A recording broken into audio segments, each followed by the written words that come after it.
Bienvenue dans la troisième partie de notre série sur l'origine réelle de la viande servie dans certains de nos burgers et assiettes.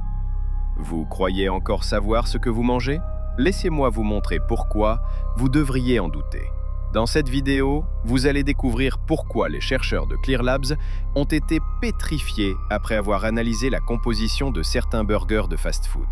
Des traces d'ADN humain et des contaminations bactériennes ont été retrouvées. Mais d'où provient réellement cette viande que nous avalons sans nous poser de questions?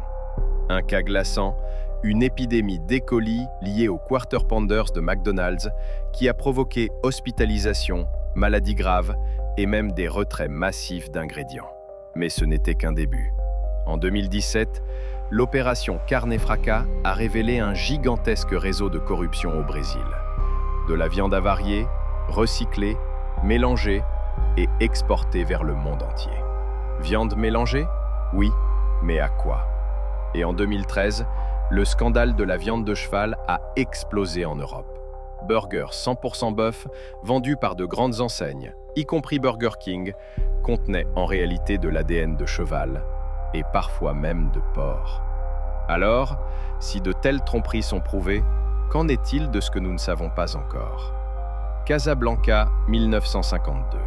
Le Monde rapporte l'histoire d'un restaurateur surnommé le faiseur de nuques. Une véritable boucherie humaine, où la chair de ses victimes était servie aux clients. En Chine, l'affaire Zhang Yongming choque encore. Ce villageois du Yunnan, arrêté en 2012, dépeçait ses victimes, vendait leur chair comme de la viande d'autruche et conservait des dizaines d'yeux humains dans des bouteilles d'alcool. Et en Russie, à Perm, 300 abris ont assassiné un jeune homme, mangé une partie de sa chair et vendu le reste à une gargote spécialisée dans les kebabs. Vous étiez nombreux à citer un film dans les commentaires de mes dernières vidéos, Soleil vert. 1973. Un monde où la surpopulation détruit les ressources naturelles. Les animaux disparaissent. La viande devient un luxe. Alors, une multinationale crée une nourriture miracle, Soylent Green. Mais la vérité est abominable. Elle est fabriquée à partir de cadavres humains recyclés. Une fiction ou une prophétie? Et si aujourd'hui certaines substitutions n'étaient que le début d'un scénario que l'on croyait réservé au cinéma?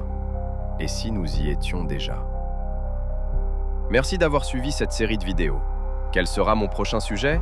Dites-le en commentaire. Et abonnez-vous à Manjack. Et souvenez-vous, la vérité est souvent plus sombre que vous ne le croyez.